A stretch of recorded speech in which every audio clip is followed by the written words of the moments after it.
Mini ప్రపంచానికి స్వాగతం.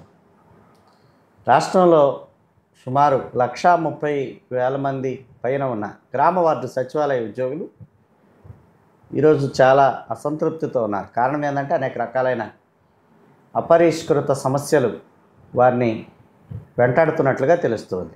ఈ నేపథ్యంలో సిపిఎస్ రాష్ట్ర అధ్యక్షులు పఠాన్ బాజీ గారి దగ్గరికి రావటం జరిగింది. అసలు వారు ఎదుర్కొంటున్న సమస్యలు ఏమిటి, ఏ రకమైన పరిష్కారాన్ని సచివాలయ ఉద్యోగులు కోరుకుంటా ఉన్నారనే విషయాలు వారి ద్వారా తెలుసుకుందాం. నమస్తే అండి. నమస్కారం సార్. రాష్ట్రంలో సిపిఎస్ సమస్యతో పాటుగా ఎక్కువగా మనకి ఇప్పుడు వినపడుతున్న సమస్య ఏమిటంటే గ్రామ వార్డు సచివాలయ ఉద్యోగుల సమస్య.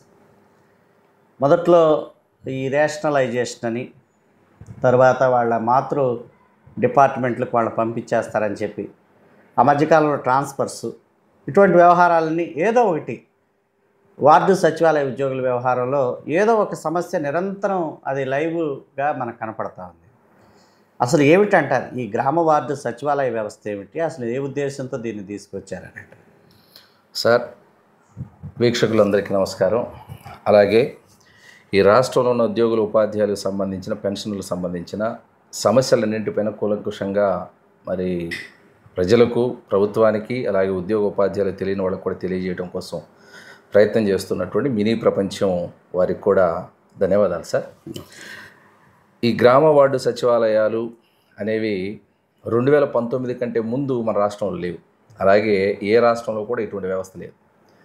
దీన్ని ప్రవేశపెట్టినటువంటి ప్రభుత్వ పెద్దల యొక్క ఆలోచన విధానం ఎలా ఉన్నప్పటికీ వాళ్ళు బయటికి చెప్పినటువంటి విషయం ఏంటంటే, గ్రామ వార్డు సచివాలయాలు అనేవి గ్రామ స్వరాజ్యానికి గుర్తుగా, గ్రామంలో ఉన్నటువంటి వ్యక్తులు ఎవరైతే లబ్ధిదారులు ఉంటారో ప్రభుత్వ పథకాలు వాళ్ళకు నేరుగా డోర్ స్టెప్ దగ్గరికి సర్వీసెస్ అందించే విధంగా చేయడం కోసం మన రాష్ట్రంలో 15,000 గ్రామ వార్డు సచివాలయాల్ని స్థాపించాలనే ఉద్దేశంతో 2019 సంవత్సరంలో జీవో నెంబర్ 110, 217 ఈ 2 జీవోలతోటి గ్రామం అటు వార్డు అంటే ఈ పంచాయతీలకు సంబంధించినటువంటి గ్రామ సచివాలయాలు, అలాగే అర్బన్ ప్రాంతాలకు సంబంధించినటువంటి వార్డు సచివాలయాలకి శ్రీకారం చుట్టారు.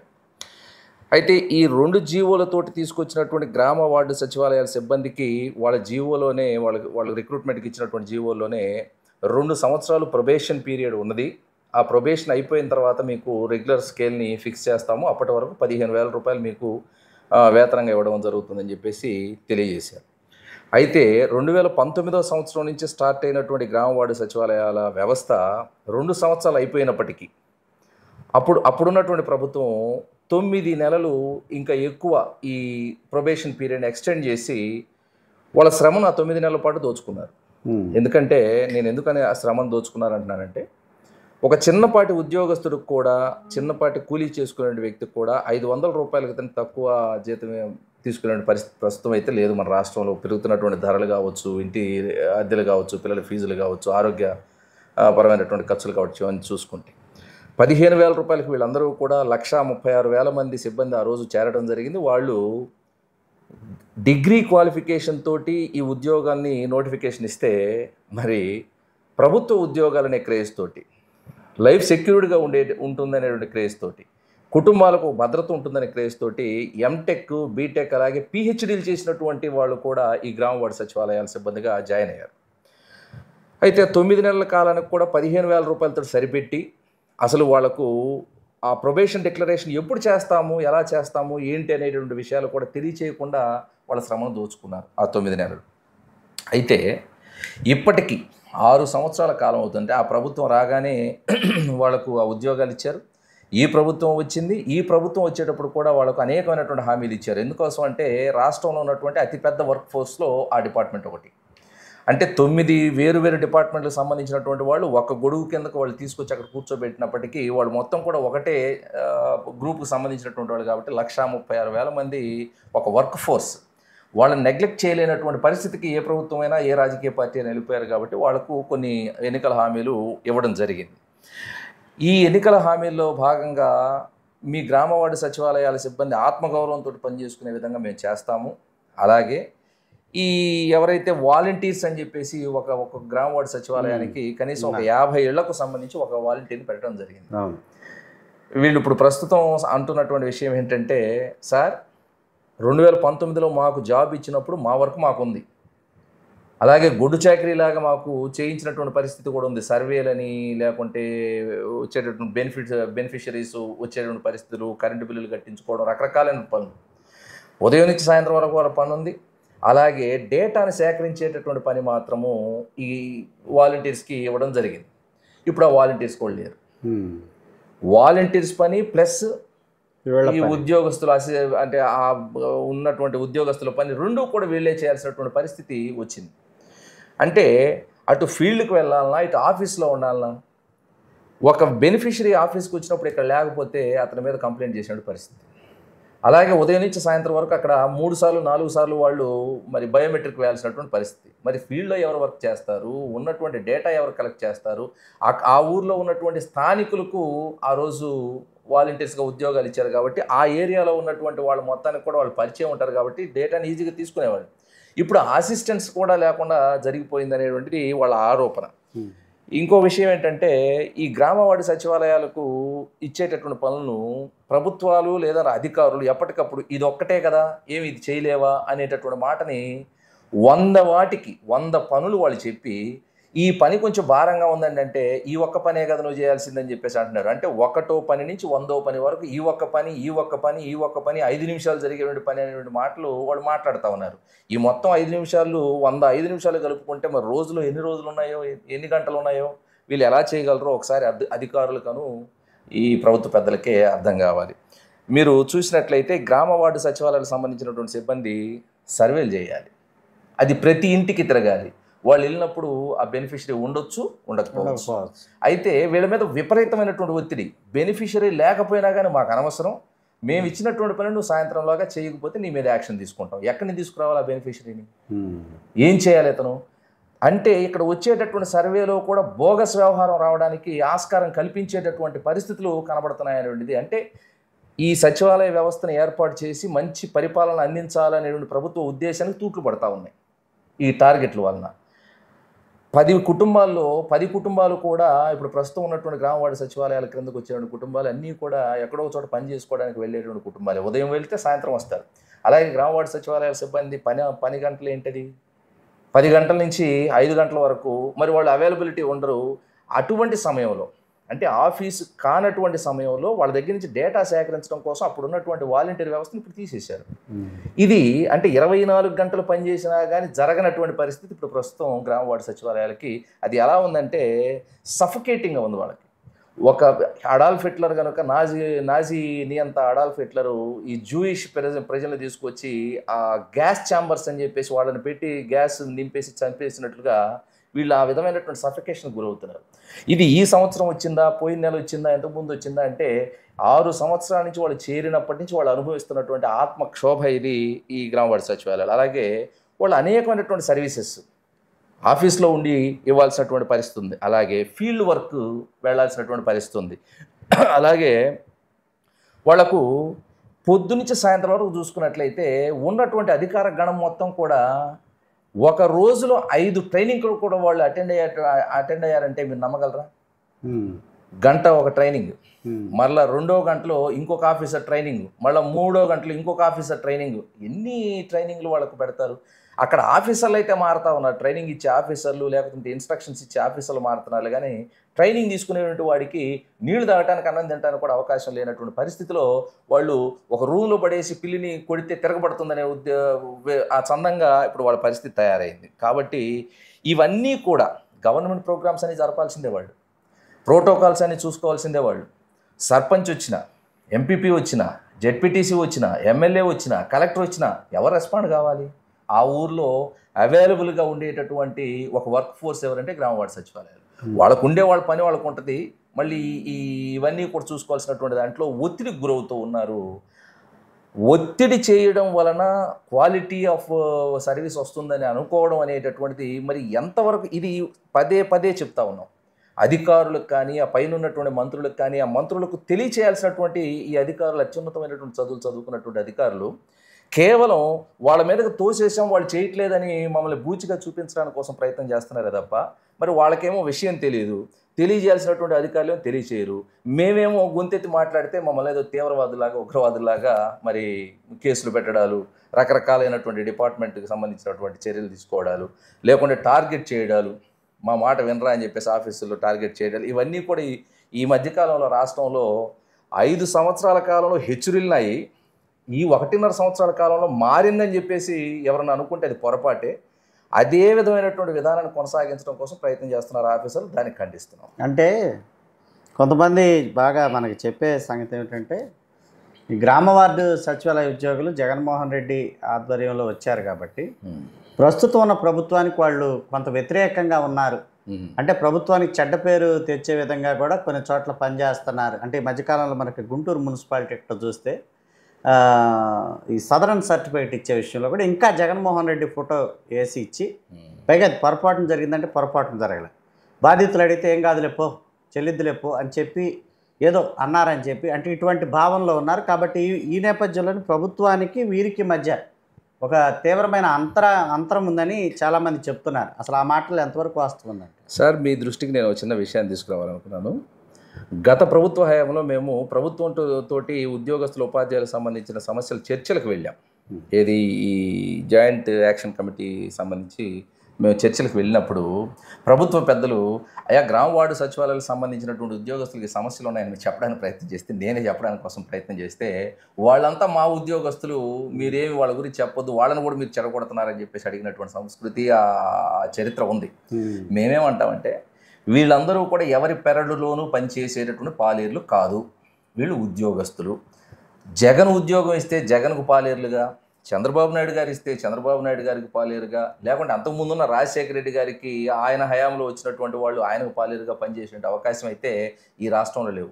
మాకు సిఎస్ఎస్ రూల్స్ ఉన్నాయి. ఆ రూల్స్ని అనుసరించి ఉద్యోగస్తుడు తనకు ఉన్నటువంటి జాబ్ చార్ట్ ఏదైతే ఉందో దాని ప్రకారం ఉద్యోగం చేయాలి. కానీ అయితే మీరు చెప్పినట్లుగా 1-2 కేసెస్ ఉండొచ్చు. ఎందుకోసం అంటే ఈ రాష్ట్రంలో ఉన్నటువంటి అతిపెద్ద వ్యవస్థలో గ్రామ వార్డు సచివాలయాల వ్యవస్థ ఒకటి. 1,36,000 మంది. ఆ 1,36,000 మందిలో మెజారిటీ పీపుల్కి చంద్రబాబు నాయుడు గారంటే ఇష్టం ఉండొచ్చు, కొంతమందికి జగన్ గారంటే ఇష్టం ఉండొచ్చు, కొంతమందికి పవన్ కళ్యాణ్ గారంటే ఇష్టం ఉండొచ్చు, మరి కొంతమందికి ఎవరు ఇష్టం లేకపోయి ఉండొచ్చు. అయితే ఇది నెగ్లిజెన్స్ కిందకు వస్తుంది. అంటే తనకు కేటాయించినటువంటి పనిని చేయకుండా తన పరిధిని మించి వ్యవహరించడం అవుతుంది. కాబట్టి అతని మీద శాఖాపరమైనటువంటి చర్యలు అయితే ఖచ్చితంగా ఉంటాయి. అంటే నేనేమంటానంటే, వీరు జగన్మోహన్ రెడ్డి కాలంలో ఉద్యోగంలో నియమించబడ్డారు కాబట్టి, ఓ ప్రత్యేక వ్యవస్థగా తీసుకొచ్చారు కాబట్టి జగన్మోహన్ రెడ్డి ఫ్యాన్స్ అని చెప్పేసి అనుకుంటే అది పొరపాటే. వీళ్ళందరూ కూడా మా ఉద్యోగులు, ఉపాధ్యాయులు ఏ విధంగా అయితే కొన్ని దశాబ్దాల నుంచి పనిచేస్తూ ఉన్నారో అటువంటి ఉద్యోగస్తులే. వీళ్ళని ఎవరు కూడా సంశయించాల్సినటువంటి, అనుమానించాల్సినటువంటి అవసరం లేదు. అయితే నేను ఇదే సందర్భంలో మీరు చెప్పినట్లుగా ఎవరైనా ప్రవర్తించినట్లయితే ఖచ్చితంగా వాళ్ళ మీద శాఖాపరమైనటువంటి చర్యలు తీసుకోవాల్సినటువంటి అవసరం ఉంది. ఆ విధమైనటువంటి నిర్లక్ష్య ధోరణి, లేకుంటే ఒకవైపునకు సమాజాన్ని తీసుకెళ్లేటటువంటి ధోరణి నిలువరించాల్సిన అవసరం ఉంది. ఈ 1,36,000 మందిలో గత ప్రభుత్వంలో చేసినటువంటి కార్యక్రమాలను వ్యతిరేకించినటువంటి ఉద్యోగస్తులు కూడా ఉన్నారు, పోరాటాల్లో పాల్గొన్నటువంటి ఉద్యోగస్తులు కూడా ఉన్నారు. అంటే ఒక వ్యక్తి చేసినటువంటి ఒక పర్టికులర్ ఇన్సిడెంట్ని బట్టి మనం ఈ ప్రభుత్వానికి చెడ్డ పేరు తీసుకొస్తున్నారని వాళ్ళని చెప్పలేము, అలాగే ఈ ప్రభుత్వం కోసమే పనిచేస్తున్నారు అతన్ని వ్యతిరేకిస్తున్నారని చెప్పేసి కూడా చెప్పలేము. కానీ మేమందరం ఉద్యోగస్తులు ఎప్పుడూ కూడా 100% న్యూట్రాలిటీ మెయింటైన్ చేయడం కోసం ప్రయత్నం చేసేటువంటి వర్గం. వాళ్ళలో మనసులో ఉండేటటువంటి అభిమానం కొంతమందికి ఉండొచ్చు, లేదా నిర్లక్ష్యం కొంతమందికి ఉండొచ్చు సార్. అయితే ఇప్పుడు తాజాగా వీళ్ళు నిరసన కార్యక్రమాలకు పిలుపునిచ్చారు. అంటే ఈ మధ్యకాలంలో 2-3 రోజుల క్రితం చూస్తే నిరసన కార్యక్రమాలకు పిలుపునిచ్చారు. తర్వాత సమ్మెలో కూడా వెళ్ళే అవకాశం ఉందని చెప్తున్నారు. అసలు ఏమిటంటారు ఇప్పుడు అంత పెద్ద సమస్యలు ఏమున్నాయంటారు? సార్, వీళ్ళు ఉద్యోగంలో చేరినప్పటి నుంచి వీళ్ళు ఉద్యోగులు అనేటటువంటిది ఈ ప్రజల ద్వారా సేకరించబడినటువంటి ట్యాక్సెస్ ఏవైతే ఉన్నాయో, లేదా ప్రజల ద్వారా సేకరించబడినట్టు ప్రభుత్వ ఖజానా ఏదైతే ఉందో దీంట్లో నుంచి ఉద్యోగం డబ్బులు ఇస్తున్నాం, మనం జీతం ఇస్తున్నాం అనే విషయం మర్చిపోయి, ఆ ప్రభుత్వంలో ఉన్నటువంటి పెద్దలు గత ప్రభుత్వంలో ఇది గొప్ప ప్రభుత్వం, ఏదో ఒక స్టిక్కర్ ఏదో ఏదో ఒక ప్రోగ్రామ్ ఇది మన ప్రభుత్వం అనేటువంటి స్టిక్కర్ని ఇంటింటికి మీరు పోయి అంటించండి అనేటటువంటి కూడా పెట్టడం జరిగింది. మేము వ్యతిరేకించాం. అలాగే గ్రామ వార్డు సచివాలయాలకు సంబంధించినటువంటి సిబ్బంది కూడా వ్యతిరేకించారు. ఇది ఒక పార్టీని లేదా ఒక ప్రభుత్వాన్ని మోయడం అనేటటువంటిది మేము ఎప్పుడు కూడా ఉద్యోగస్తులు చేసినటువంటి అవకాశం లేదు. ఈ స్టిక్కర్ ఇంటింటికి పోయి అంటించడం అంటే ఏమి మెసేజ్ ఇస్తున్నట్లు? కాబట్టి మేము దాన్ని కూడా వ్యతిరేకించాం. అయితే ఇప్పుడు నేనేమంటానంటే వీళ్ళు ఎందుకని ఇంత అగ్రెసివ్గా ఉన్నారు అంటే వాళ్ళ క్వాలిఫికేషన్ సంబంధించినటువంటి ఉద్యోగం కాదు. కొంతమంది అంటారు కానప్పుడు మానుకొని వెళ్ళొచ్చు కదా అని చెప్పి. నేనేమంటానంటే ఈ రాజకీయ నాయకులు కూడా నన్ను వేధిస్తున్నారు, నా కుటుంబం మీదకి వస్తూ ఉన్నారు, లేదా నన్ను లేనిపోయి నా మీద చెప్తా ఉన్నారు, తప్పుడు కేసులు పెడతా ఉన్నారు అంటున్నారు కదా. వీళ్ళలో ఎంతమంది రాజకీయాలు మానుకొని ఇంట్లో కూర్చున్నారండి? అంటే ఎందులో అయితే ఏ వ్యవస్థలో అయితే మనం ఉన్నామో ఆ వ్యవస్థలో పోరాడుకుంటూ నెక్స్ట్ స్థాయికి వెళ్ళటం కోసం, అభివృద్ధి చెందడం కోసం ప్రయత్నం చేస్తారు తప్ప నాకు నచ్చలేదు ఇది కరెక్ట్ కాదు అనేటువంటి అడిగినప్పుడల్లా ప్రతిసారి నువ్వు కరెక్ట్ కాబట్టి ఇంటికి వెళ్ళి కూర్చోమని ఒక సలహా ఇచ్చేటటువంటి వాళ్ళు కరెక్ట్ కాదు. అది వాళ్ళ ఆలోచన విధానం మార్చుకోవాలని నేను చెప్తా ఉన్నాను. ఇప్పుడు వీళ్ళు కూడా గ్రామ వార్డు సచివాలయాల సిబ్బంది ఎందుకు అంత అగ్రెసివ్గా వెళ్తున్నారంటే మీకు కొన్ని ఉదాహరణలు చెప్తాను. వాళ్ళకు రేషనలైజేషన్ అని మరి ప్రవేశపెట్టడం జరిగింది. ఏంటి రేషనలైజేషను? ఎందుకు చేశారు రేషనలైజేషను? ఒక గ్రామ వార్డు సచివాలయాలకు సంబంధించినటువంటి ఒక ఆఫీసుకి ఎంతమంది స్టాఫ్ ఇవ్వాలి అనేటువంటిది ముందుగా నిర్ణయించారు. ఒక హెల్త్ అసిస్టెంట్, ఒక వ్యవసాయ శాఖ సంబంధించినటువంటి వాళ్ళు, వెటర్నరీ, ఇవన్నీ కూడా పెట్టారు కదా. పెట్టినప్పుడు వీళ్ళలో కొంతమంది ఇది నచ్చకనో లేకుంటే ఇందులో ఉండేటువంటి ఒత్తిడిని తట్టుకోలేకనో రిజిగ్నేషన్ చేయటమో, యాక్సిడెంట్ అయి చనిపోయినటువంటి వాళ్ళు ఉన్నారు ఒత్తిడికి సంబంధించి, లేదా వ్యతిరేకతోటి వెళ్ళిపోయినటువంటి వాళ్ళు ఉన్నారు. చాలామంది ఇట్లా బయటకు వెళ్ళిపోయారు. అప్పుడు ఖాళీలు ఏర్పడినాయి. ఆ ఖాళీలు ఏర్పడినటువంటి పని ఎవరి చేత చేయించారు? ఎవరైనా కొత్త వ్యవస్థ తీసుకొచ్చారా? బయట నుంచి ఎవరైనా వచ్చి లేకుంటే కొత్తగా వాళ్ళని నియమించారని చేయించారా? వీళ్ళ చేతనే చేయించారు. అంటే ఒక వ్యక్తి చేయాల్సినటువంటి పనిని మరొక వ్యక్తికి అతని పనితో పాటుగా ఇస్తే అది ఎంత ఒత్తిడో మనకు అందరికి అర్థమైనటువంటి విషయం. అలాగే రేషనలైజేషన్లో కూడా 2-3 గ్రామాలకు సంబంధించినటువంటి ఒకటిచ్చి అంటే ముగ్గురు చేయాల్సినటువంటి పనిని ఒక వ్యక్తి చేయించడం అనేటటువంటి దుర్మార్గమైనటువంటి అంశం.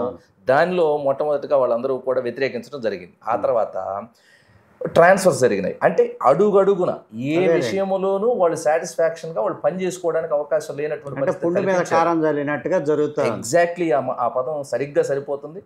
ప్రతిసారి గాయమైనటువంటి ప్రతిసారి మానుపుతారని అధికారుల దగ్గరికి వెళ్ళినా, మానుపుతారని ప్రభుత్వ పెద్దల దగ్గరికి వెళ్ళినా దాని మీద కారం చల్లటం అనేటటువంటి జరిగింది. వీళ్ళ ట్రాన్స్ఫర్స్ మరీ విచిత్రంగా జరిగినాయండి.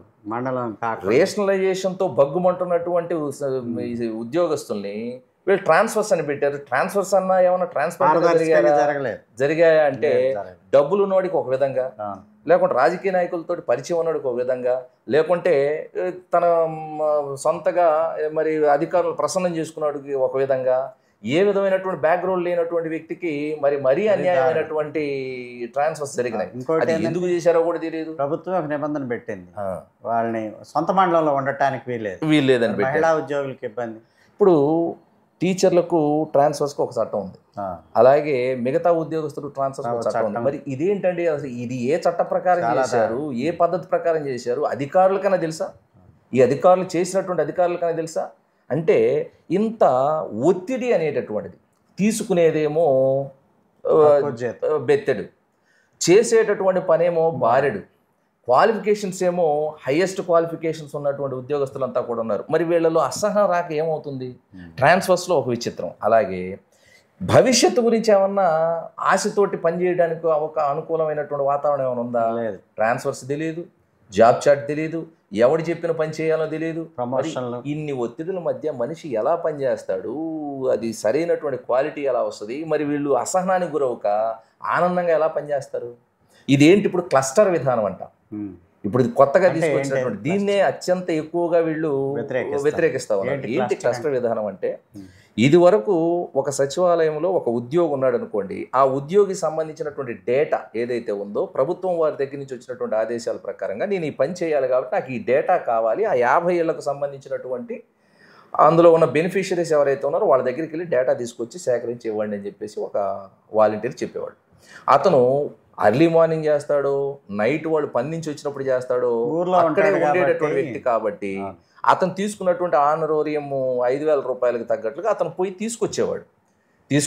చాలా చక్కగా తీసుకొచ్చి వీళ్ళకి ఇస్తే ఆ డే మొత్తం కూర్చొని తన సర్వీసెస్, తన తన సంబంధించినటువంటి సర్వేలు, మిగతా అంశాలతో పాటుగా అవి చేసుకుంటూ వీళ్ళు తీసుకొచ్చినటువంటి డేటాను కూడా వాళ్ళు చక్కగా చేసేవాళ్ళు.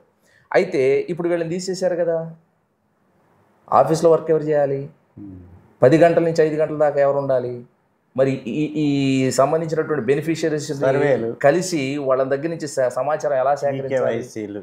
ఒక పని చెబితే మనం చెప్పింది ఒక పనే కదా ఆలోచిస్తున్నటువంటి ఆఫీసర్లు ఆ పనిలో ఒక 100 మంది ఇన్వాల్వ్ అయ్యి ఉంటారు.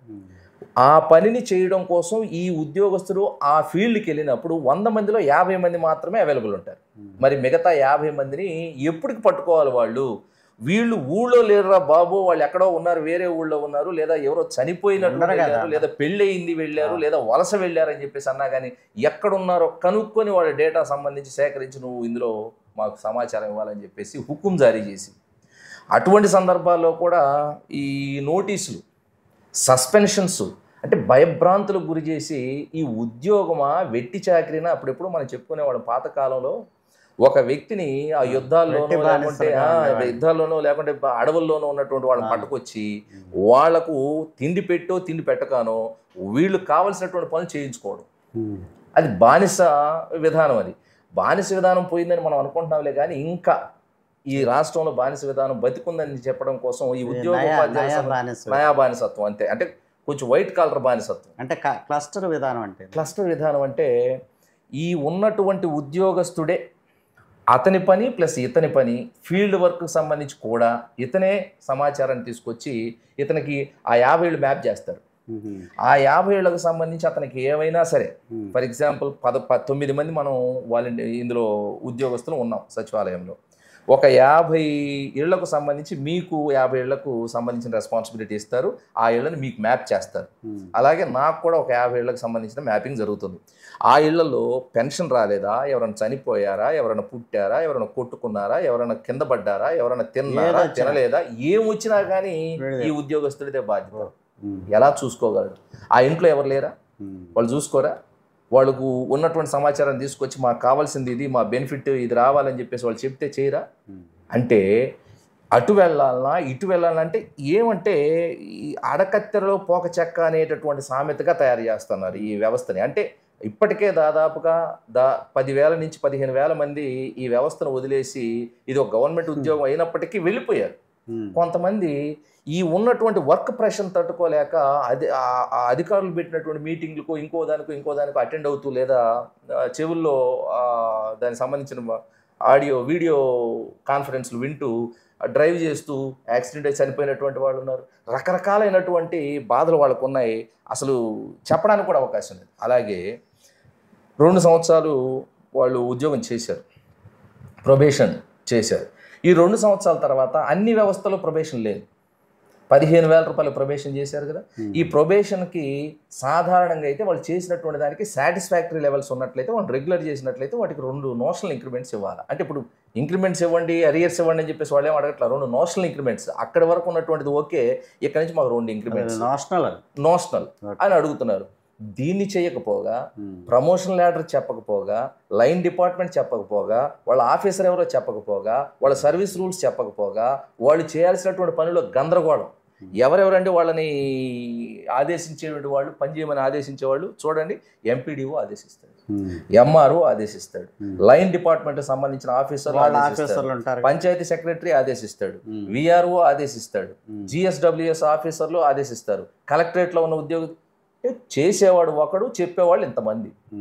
ఎవడి వర్క్ ముందు చేయాలి, ఎవడు చెప్పింది చేయాలి, ఎవడు చెప్పింది చేయకపోయినా కానీ వాళ్ళు నోటీసులు అందుకునే పరిస్థితి ఉంటే, అంటే నోటీస్ కామన్ కదా, 24 గంటలు పనిచేసినా కానీ సాయంత్రానికి ఒక 10 నోటీసులు వచ్చే పరిస్థితి ఉంటే ఏం మనశ్శాంతిగా పనిచేస్తారు, ఏమి క్వాలిటీ ఆఫ్ సర్వీస్ వస్తుంది అనేటువంటిది మీరు ఒకసారి గమనించాల్సిన అవసరం ఉంది. అలాగే ఈ వ్యవస్థను ఏర్పాటు చేసినప్పుడు 130,000 మందికి సహాయకులుగా 2,60,000 మందిని వాలంటీర్స్ని పెట్టారు. ఎందుకు పెట్టారు, దాని వెనక ఉద్దేశం ఏంటి, వాళ్ళ చేత ఏం చేయించారనేటటువంటిది సెకండరీ. అవన్నీ రాజకీయ నాయకులు మాట్లాడుకుంటారు, మనకు అనవసరం. అయినా వాళ్ళు ఎంతో కొంత వీళ్ళకి కావాల్సినటువంటి సమాచారాన్ని తీసుకొచ్చారు. ఇప్పుడు 2,60,000 మంది చేసేటటువంటి పనిని ఎవరు చేయాలి? దాదాపు 2019 సంవత్సరం నుంచి ప్రభుత్వం ప్రజలకు ఇచ్చేటువంటి పథకాలు 5 రెట్లు 6 రెట్లు పెరిగిపోయినాయి. అలాగే ఒక్క పథకం ఇవ్వడానికి వాళ్ళ దగ్గర నుంచి సేకరించాల్సినటువంటి అంశాలు ఒక 100 రెట్లు పెరిగింది. 100 రెట్లు. నువ్వు 100 రూపాయలు ఇస్తే ప్రతిదానికి సర్వే, దానికి కేవైసీ. అసలు వీళ్ళకి ఇచ్చినటువంటి పనికి డేటా కావాలి, అలాగే తమ్ము వాళ్ళు వేయాలి, ఇది పడదు. అలాగే నెట్ రాని పరిస్థితులు కూడా పెన్షన్లు పంచాలి, అన్ని డైలీ రొటీన్స్తో పాటుగా ఎక్స్ట్రా వర్క్ చేయాలి. వీళ్ళ ఫోన్లోనే వీళ్ళు చేయాలి, వీళ్ళ డేటాతోనే డేటా కూడా ఎవరు ఇచ్చారండి? గతంలో ఇచ్చినటువంటి ఫోన్లన్నీ కూడా షెడ్యూల్ పోయి ఛానళ్ళు అవుతున్నాయి. బాగు చేసేవాడు ఇచ్చాడు అంటే మా ఫోన్లో మేమే చేసుకోవాలి. ఫోన్ బాగోపోయినా కానీ పైన ఉన్నటువంటి అధికారి ద్వారా తాకీదులు తీసుకున్నటువంటి మిత్రులు కూడా ఉన్నారు. నువ్వు సరైనటువంటి ఫోన్ ఉపయోగించట్లేదు అంటే ₹1,00,000 ఫోన్ ఉపయోగించాలా? మీలాగా మాకు అంత పెద్ద జీతాలు రావట్లేదు కదా. 15,000 రూపాయల జీతం ఇచ్చి ₹1,00,000 ఫోను, ఎక్కడ ఆగని ఫోను, ఏ పని చెప్పినా చేసే ఫోన్ అంటే ల్యాప్టాప్లు పట్టుకొని తిరగడానికి ఏమైనా సాఫ్ట్వేర్ ఉద్యోగులు అండి? ఇప్పుడు ఇంత జరుగుతుంది సార్. ఇప్పుడు మరి సంబంధిత మంత్రి ఏమీ దీని మీద దృష్టి కేంద్రీకరించలేదు. అసలు ఉద్యోగ సంఘాలు తప్పునే ఉన్నాయి, ఎప్పుడైనా వాళ్ళకి రిప్రజెంట్ చేశారు? నేను ఇంకొక అంశం కూడా, పూర్తిగా ప్రభుత్వాల మీద మనం నెపాన్ని నెట్టలేములే కానీ గ్రామ వార్డు సచివాలయాల వ్యవస్థ 1,36,000 మందితో ఏర్పడింది కాబట్టి సాధారణంగానే ఈ రాష్ట్రంలో ఆధిపత్యం కోసం తలపడుతున్నటువంటి సంఘాలు, జేఏసీలు ఉన్నాయి, యూనియన్లు ఉన్నాయి. సగం వీళ్ళకి నష్టం చేకూర్చింది. వీళ్ళకి జరుగుతున్నటువంటి నష్టంలో సగం వాటా వాళ్ళకి కూడా ఉంది. వాళ్ళు వాళ్ళకి కావాల్సినటువంటి విధంగా వాళ్ళ బలాన్ని చూపించుకోవడం కోసం, ఈ వ్యవస్థ మీద మా పట్టు ఇంత ఉందని గవర్నమెంట్ దగ్గర అధికారులు చెప్పుకోవడం కోసం వీళ్ళల్లో యూనిటీ లేకుండా చేసేసారు.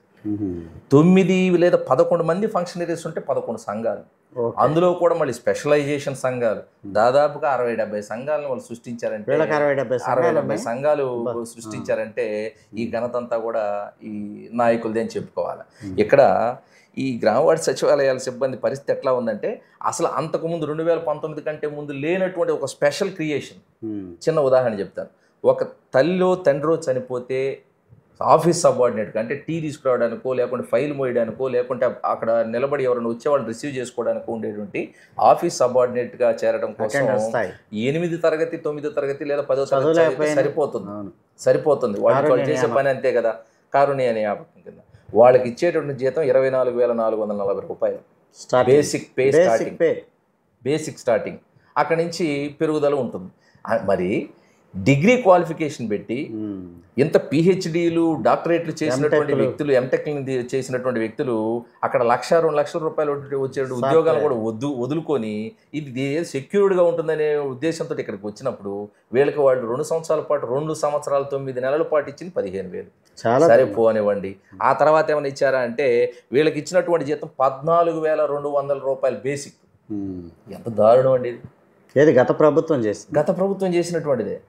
చాలా దుర్మార్గమైనటువంటి విధంగా వీళ్ళని, అంటే వెట్టి చాకిరి, బానిసత్వం అంటే ఏదో పెడుతున్నట్టు పెట్టి నటించారు తప్ప పాపం వాళ్ళకి న్యాయం చేయరు. సరే, రాష్ట్రంలో ఉద్యోగాలు, ప్లేసెస్ ఖాళీగా ఉండడం అనేది చాలా ఉన్నాయి. 2 లక్షల ఉద్యోగాలు ఉన్నాయి ఖాళీలు. ఈ 2 లక్షల ఉద్యోగాలు ఖాళీల యొక్క వర్క్ ఎవరి మీద పడుతుంది? ఒక ఉదాహరణకి చిన్న ఉదాహరణ తీసుకుందాం. Current department. ఈ కరెంట్ డిపార్ట్మెంట్లో ఎవరైనా ఒకళ్ళు రిటైర్డ్ అవ్వడమో, ట్రాన్స్ఫర్ అవ్వడమో జరిగితే అక్కడ ఇంకొకటి రాడు. ఆ ఉన్నటువంటి ఒక వ్యక్తి 2 షిఫ్ట్లు చేసుకుంటా ఉండాలి. జీతం ఎంత ఇస్తారండి? అదే జీతం, ఒక జీతమే. అంటే ఎగిరిగిరి దించిన అంతే జీతం, ఎగరకుండా దించిన. ఈ మనుషులా లేకుంటే మిషన్లా? లేదు. ఇంకొక వ్యవస్థ చూద్దాం. ఆర్టీసీ వ్యవస్థ ఉంది.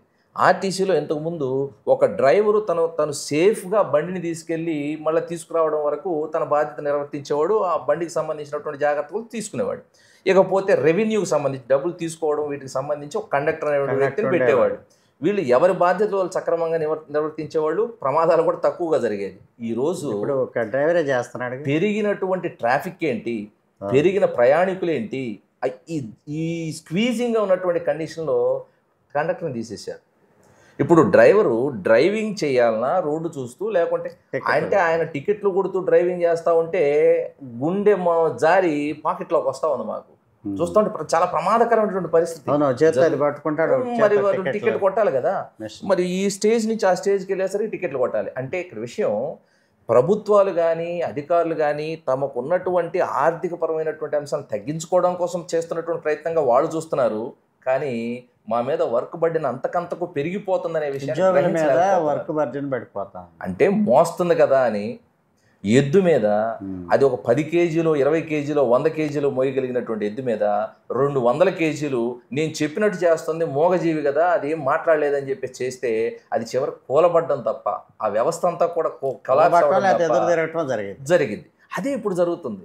వీళ్ళు నిన్నటి వరకు జరిగినటువంటి అన్యాయాలు అక్రమాలన్నీ కూడా మోగగా భరించారు. ఇక భరించలేనటువంటి పరిస్థితులు ఏర్పడినాయి. సమ్మెకి వెళ్తుంది.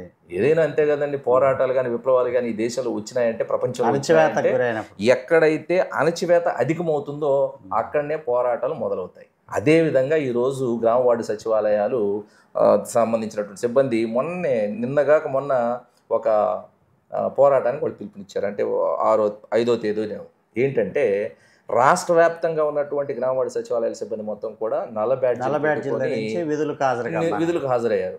రేపు సమ్మె కూడా చేయొచ్చు. ఎందుకంటే చాలా ఈజీ అనిపిస్తుంది. సమ్మె అనేటటువంటి పదం చాలా మందికి చాలా పెద్ద పదం.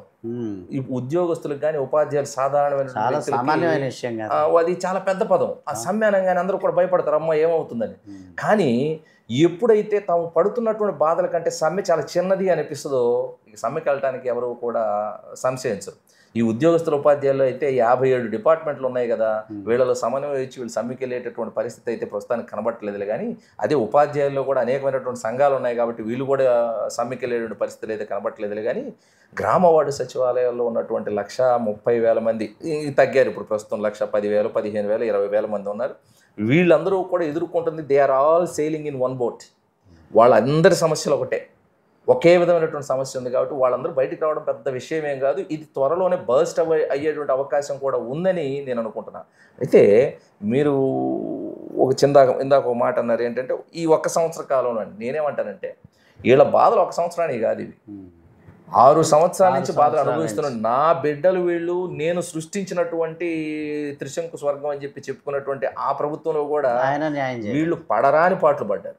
ఇప్పుడు ఆ పడరాని పాటలు ఏమైనా తొలగిపోయినాయి అంటే ఎంతసేపటికి వీళ్ళని ఏదో ఒక దొంగని చూసినట్లుగా, అబద్ధాల కోరుని చూసినట్లుగా, ఏదో జగన్ గారి ఆంతరంగిక మనుషులు అన్నట్లుగా ఈ సమాజంలో ఉన్నటువంటి వ్యక్తులు కూడా ఈరోజు రాజకీయ నాయకులు, గ్రామాల్లో ఉండేటువంటి రాజకీయ నాయకులు అంటే వార్డు మెంబర్సో లేకుంటే ఈ కార్పొరేటర్సో వీళ్ళందరూ కూడా మీరు జగన్మోహన్ రెడ్డి మనుషుల్లాగా మాట్లాడేటటువంటి పరిస్థితులు కూడా అక్కడక్కడ మనకు కనబడుతున్నాయి. వీళ్ళ మీద దౌర్జన్యాలు చేసేటువంటి పరిస్థితులు కనబడుతున్నాయి, దుర్భాషలాడుతున్నటువంటి పరిస్థితులు కనబడుతున్నాయి. వాళ్ళందరికీ ఒకటే వినపం చేస్తున్నాం, వీళ్ళు ఉద్యోగస్తులు. కాకపోతే జగన్మోహన్ రెడ్డి అనేటువంటి వ్యక్తి సీఎంగా ఉన్న సందర్భంలో ఆయన మస్తిష్కంలో నుంచో లేకుంటే ఆఫీసులు చెప్పినటువంటి దానికో ప్రజలకు సేవ చేయడం కోసం వచ్చినటువంటి వాళ్ళు తప్ప ఏదో ఆయన కోసం పనిచేసినటువంటి చేయడానికి వచ్చిన వాళ్ళగా చూడొద్దు. అది ఒక క్లారిటీ ఈ సమాజానికి నేను ఇవ్వదలుచుకున్నా. అలాగే ఇప్పుడు ప్రస్తుతం వీళ్ళకు ఉన్నటువంటి ప్రధానమైన డిమాండ్ అండి, అసలు మా జాబ్ చార్ట్ ఏంటి? ఎంత దుర్మార్గం అండి. చేరేటప్పుడు ఒక టీచర్కి ఉదయం 9 గంటల నుంచి సాయంత్రం 4 గంటలు నువ్వు పాఠాలు చెప్పాలి. ఇది జాబ్ చార్ట్ నాది, నాకు తెలుసు. ఉంది. గ్రామ వార్డు సచివాలయాన్ని సిబ్బందికి జాబ్ చార్ట్ లేదా? ఏముందండి?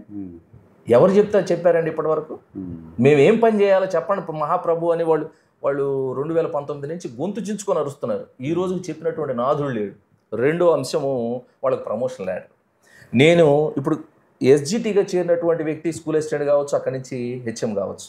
కొంతమంది నాన్ టీచింగ్ డిపార్ట్మెంట్కి సంబంధించినటువంటి జెడ్పీకి సంబంధించినటువంటి ఉద్యోగస్తులు ఎవరైతే కంపాషనేట్ అపాయింట్మెంట్లో అయ్యారో వీళ్ళు కూడా ఒక జీవోని అడ్డం పెట్టుకొని ఈ మా ఎడ్యుకేషన్ డిపార్ట్మెంట్లో డిఈఓలు ఆర్జేడీలు అయినటువంటి పరిస్థితి, మా మీద అధికారులు అయినటువంటి పరిస్థితి కూడా కనబడతా ఉంది. అంటే సర్వీస్ ఏం పెద్దదేం కాదు.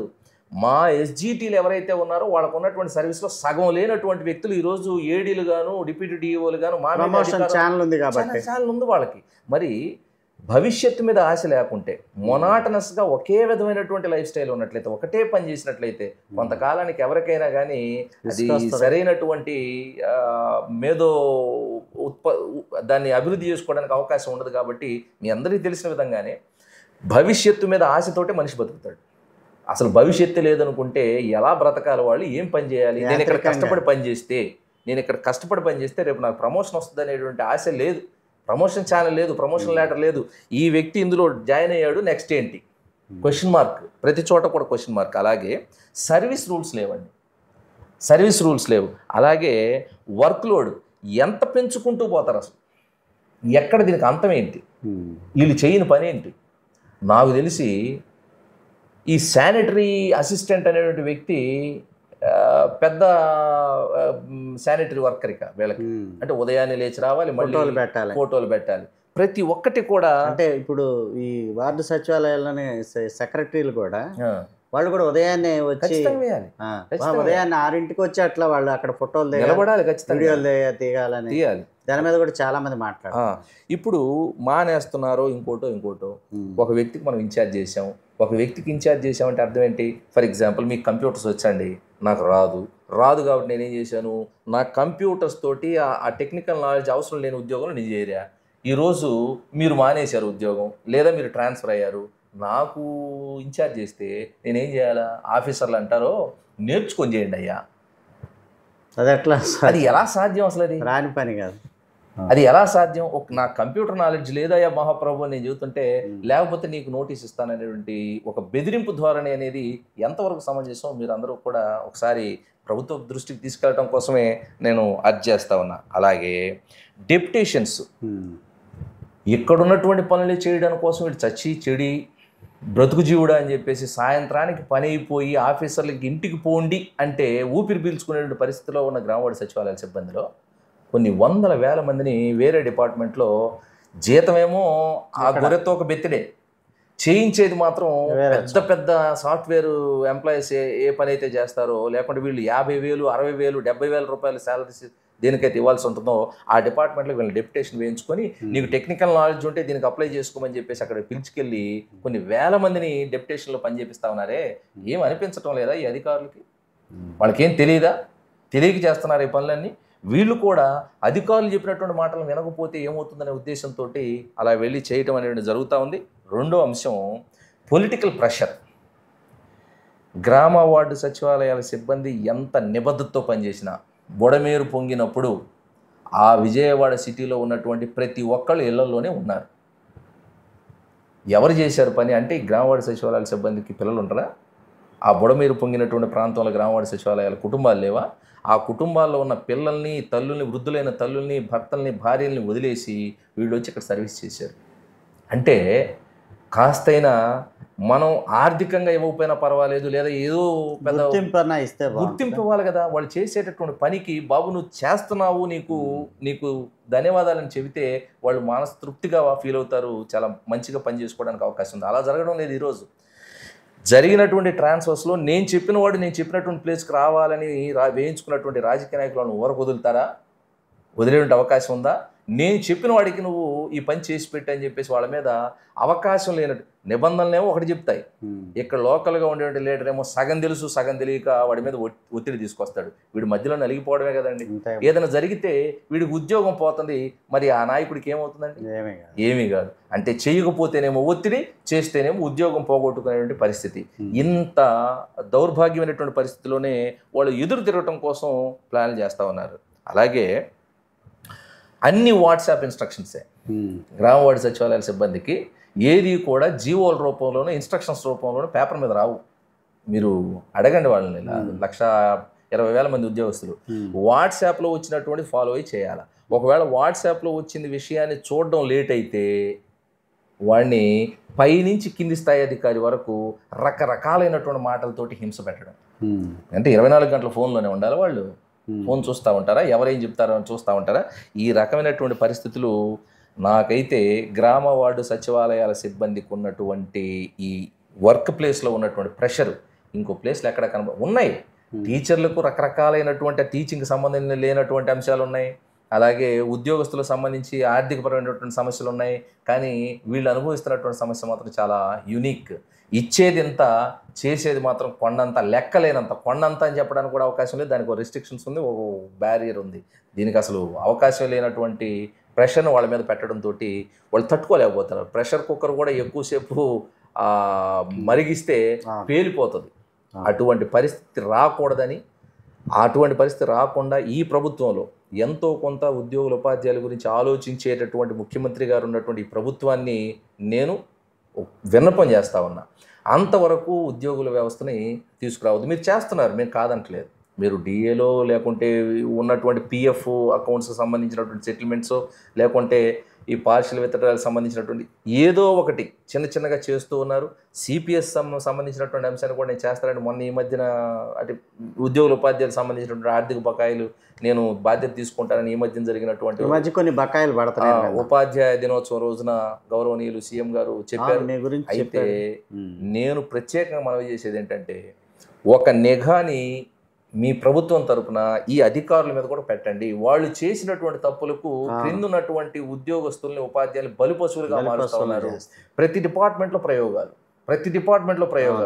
తనదైనటువంటి ఒక మార్కు వేసుకోవడం కోసం వచ్చే తప్పుడు పనులు వాళ్ళు నా మార్పు సంస్కరణ కోసం వీళ్ళని బలి చేస్తారు. అంటే నేను ఇంత అద్భుతమైనటువంటి రిజల్ట్ తీసుకొచ్చానని చెప్పుకోవడం కోసం చేస్తున్నటువంటి ప్రయోగాలు అవి వికటిస్తూ ఉన్నాయి. సరైనటువంటి ప్రయోగాలు చేస్తే సహకరించడానికి ఉద్యోగోపాధ్యాయ బృందం అంతా కూడా ఏ రోజు కూడా వెనకడుగు వేసినటువంటి పరిస్థితి లేదు. అది చంద్రబాబు నాయుడు గారికి కూడా తెలుసు, అలాగే అధికారులకు కూడా తెలుసు. కానీ ఏదో ఒక ప్రత్యేకమైనటువంటి తన ప్రత్యేకత చూపించుకోవడం కోసం, అవార్డుల కోసం, రివార్డుల కోసం, మంచి ప్లేసుల కోసం, లేకుంటే ఇంకా దేనికోసం నువ్వు చేసేటటువంటి ప్రయోగాలు ఇక్కడ వికటించి మొదటికే మోసం తీసుకొచ్చేటువంటి పరిస్థితి ప్రభుత్వాలకు నష్టం జరుగుతుంది. ఇటు సమాజంలో ఉన్న ప్రజలకు నష్టం జరుగుతుంది, ఇటు ఉద్యోగస్తులకు నష్టం జరుగుతుంది. దీన్ని చీమ కుట్టినట్లుగా కూడా పట్టించుకోవట్లేదు. అంటే దృష్టికి తీసుకెళ్తే అయ్యా మీరు చేస్తున్నటువంటి ప్రయోగాల వలన ఇలా జరుగుతుందంటే మమ్మల్ని విమర్శిస్తున్నారని వాళ్ళు పర్సనల్గా తీసుకుంటున్నారు. వాళ్ళు నువ్వు ఉద్యోగస్తుడు అనేటువంటి అంశాన్ని మర్చిపోతున్నారు. ఈ ఐఏఎస్లు అయ్యా మీరు చేసినటువంటి సంగతిని మర్చిపోతున్నారు. అది పర్సనల్ గా ఎందుకు తీసుకుంటున్నారు? మీరు చేసినటువంటి పని వల్ల ఈ ఇబ్బంది కలుగుతుందంటే నువ్వు చేస్తున్నటువంటి పని ఈ రోజు నువ్వు ఉన్నావు సీట్లో, నిన్న ఇంకొక ఆయన ఉన్నాడు, ఇంకొక ఆయన కూడా వస్తాడు. వాళ్ళు చేసినా కానీ చెబుతాం. ఆ జరుగుతున్నటువంటి పనిని రెక్టిఫై చేస్తే నీకు కావాల్సినటువంటి అవుట్పుట్ వస్తుంది తప్ప నన్ను అన్నారు, నేను చేసేటటువంటి పని అన్నారని నువ్వు ఇగోలకు పోతే, నువ్వు పర్సనల్గా తీసుకుంటే ఖచ్చితంగా నీకు చెడ్డ పేరు వస్తుంది. ఒక వ్యక్తి వాలంటరీ రిటైర్మెంట్ తీసుకొని వెళ్ళిపోయినప్పటికీ ఆయన గురించి ఈ రోజు వరకు ప్రభుత్వ ఉద్యోగస్తులు ఉపాధ్యాయులు తిట్టుకుంటారు. మరి అలాగే కూడా శంకరన్ అసలు ఆయన ఎవరు శేషన్ గారు కావచ్చు, శంకరన్ గారు ఇప్పుడు ఆయన ఎప్పుడో మేము చిన్నపిల్లలు చదువుకునేటప్పుడు ఆయన తర్వాత పూనం మాలకొండ గారు, ఆవిడ మన జిల్లా జాయింట్ కలెక్టర్ చెప్తున్నా. వాళ్ళ గురించి ఎందుకు గొప్పగా చెప్పుకుంటున్నా అంటే వాళ్ళు గొప్ప పనులు చేశారు సార్, ప్రాణం ఉన్నంత వరకు చెప్పుకుంటారు. మరి ఇటు దౌర్భాగ్యమైన పనులు చేసేవాడి గురించి అంతే. ఇక్కడ ఎంటీ కృష్ణబాబు ఆరోగ్య శాఖను భ్రష్టు పట్టించాడు. అసలు ఆయన చేసినటువంటి విధ్వంసం అయితే జీవితాలు నాశనం ప్రాణాలు పోగొట్టుకున్నటువంటి వాళ్ళు ఉండి కుటుంబాలు రోడ్డు మీద మంది ఉసురు తీసుకున్నాడు ఉన్నటువంటి పరిస్థితి ఉంది. మరి ఈ రోజు ఆయన బాగానే ఉన్నాడు. ఆయన తీసుకున్నటువంటి నిర్ణయాల వలన ఇక్కడ ఇబ్బంది పడినటువంటి వాళ్ళు వేలలో లక్షల్లో ఉన్నప్పటికీ ఆయన మాత్రం చాలా చక్కగా తన హోదాలో తన హోందాగానే ఉన్నాడు. ఆయన తప్పితే గత్యంతరం లేదన్నట్లుగా పరిస్థితి ఏర్పాటు చేసుకున్నాడు. అదే ఆ పరిస్థితి తీసుకురావడం కోసం, ఇతను మొనగాడని చెప్పించుకోవడం కోసం ఇక్కడ ఉన్నటువంటి ఉద్యోగస్తుల ఉపాధ్యాయులు ప్రాణాలతోటి చెలగాటమాడుతూ ఉన్నారు, వాళ్ళ జీవితాలతో చెలగాటమాడుతూ ఉన్నారు. అనుభవజ్ఞులైనటువంటి మన ముఖ్యమంత్రి గారికి దృష్టి పెట్టడమే తరువాయి. ఆయన ప్రతి అంశాన్ని కూడా కూలంకుషంగా లోపలికి వెళ్ళి చూడగలడు. ఆయన దృష్టి పెట్టడం లేదు. ఆయన దృష్టి మరలుస్తున్నారేమో అని అనిపిస్తూ ఉంది. ఈ అధికారులే తమ కప్పిపుచ్చుకోవడం కోసం ఆయన కళ్ళకు కూడా గంతలు కడుతున్నారేమో అనిపిస్తూ ఉంది. పట్టించుకోవాల్సినటువంటి ఉప ముఖ్యమంత్రి గారు కావచ్చు, ఎడ్యుకేషన్ మినిస్టర్ కావచ్చు, మిగతా మంత్రులు కూడా వాళ్ళు ఎవడైతే దొంగతనం చేస్తున్నాడో వాడి మాటలే నమ్మేటటువంటి పరిస్థితిలో ఉంటే ఇక ఉద్యోగస్తులు తిరగబడక ఏం చేస్తారు? తిరుగుబాటు రాకుండా ఏం చేస్తుంది? ఖచ్చితంగా తిరుగుబాటు వస్తుంది. ఆ రాకుండా ఉండాలని ఆశిద్దాం. ఈ ప్రభుత్వాలకు కావచ్చు, ప్రజలకు కావచ్చు, సమాజానికి కావచ్చు మంచి జరగాలని కోరుకుందాం. ఓకే, థ్యాంక్స్ అండి. అదే గ్రామ వార్డు సచివాలయ ఉద్యోగులు 1,10,000 లేదా 1,20,000 మంది అనేక రకాలైన సమస్యలు ఎదుర్కొంటున్నారు. మనకి బయట చూస్తే వాళ్ళ గురించి చెడుగా మాట్లాడటం, వాళ్ళు ఏదో జగన్మోహన్ రెడ్డి ఆధ్వర్యంలో వచ్చారు, వాళ్ళు పనిచేయరని చెప్తున్నారు. కానీ వాస్తవానికి వాళ్ళు చాలా వరకు ప్రెజర్ని ఎదుర్కొంటున్నట్లుగా బాజీ గారు చెప్పడం జరిగింది. ఈ వాట్సాప్ మెసేజ్ల ద్వారానే ఆదేశాలు ఇవ్వటం, సర్వేలు అది ఇదని చెప్పి ఇబ్బందులు పెడతా ఉన్నారని చెప్తున్నారు. ప్రభుత్వం ఎప్పటికైనా దృష్టి సారించి వార్డు సచివాలయ ఉద్యోగుల సమస్యల మీద పరిష్కరించడానికి తక్షణం ముఖ్యమంత్రి గారు ఇటువంటి వాటి మీద జోక్యం చేసుకుంటే మంచిదన్న భావన వారు కూడా వ్యక్తం చేయటం జరిగింది. కాబట్టి ఈ ఈ విషయాన్ని ముఖ్యమంత్రి గారి దృష్టికి వెళ్ళే వరకు దయచేసి ఈ వీడియోని షేర్ చేయవలసిందిగా